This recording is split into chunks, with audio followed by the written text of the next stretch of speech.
আর ভাই কি বলবো, মানুষ বিদেশে আসলে পরে কত কিছু যে চেনা যায় তো সেটা বলার ভাই। আমি মনে করেন যে আসছি 3 দিন যাবত আসছি। আসার পর অনকা বাসা থেকে আমার মামা নিয়ে আসছে আমারে, আপন মামা না, পাড়া প্রতিবেশীর মামা হয়। সে নিয়ে আসছে, সে আজকে সকালে অফিসে গেছে। অফিসে যাওয়ার পর সে উনি আমার পাঠাইছে, এক জায়গায় পাঠাইছে, বলে তুমি অফিসে যাও আজকে। অফিস বাস দিয়ে পাঠাইছে, সকালবেলা পাঠানো হয়েছে আমার 7টা বাজে। পাঠাইছে, অফিসে আসছি, এক লোকের কথা বললে দিছে যে লোকের সাথে দেখা করবা। এখন আইসা দিয়ে লোকই আসে নাই, সে লোকটা আসেই নাই। এখন আমি কার সাথে কথা বলবো বলেন?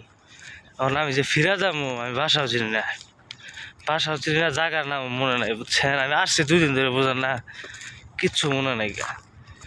সকালে 6টা বাজে এখানে আসছি, আসতে আসতে 6টার সময় তো রওনা দিছি, আসতে আসতে 7টা বাজছে। এখন পর্যন্ত কোনো কিছু খাই নাই, গলা মালা শুকাইয়া অবস্থা খুব খারাপ। তার মধ্যে যে বাতাস, সৌদি আরব, আল্লাহ! মানুষ বলে যে সৌদি আরব গরমের অভাব নাই, প্রচুর গরম, থাকা যায় না। কিন্তু আমি তো দেখতেছি এখন হয়তো শীতের দিন থেকে এরকম হাই রে বাতাস, কি বলবো, কিছু বলার নাই।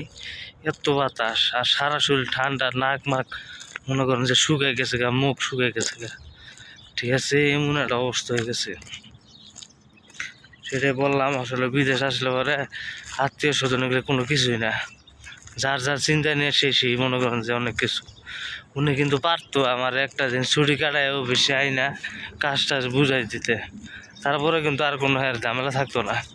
কিন্তু হ্যাঁ কী করলো, কিচ্ছু করলো না। এই যে অফিসে আসছি, আমি চিনি না কোনো কিছুই, ঠিক আছে, কোনো কিচ্ছু চিনি না।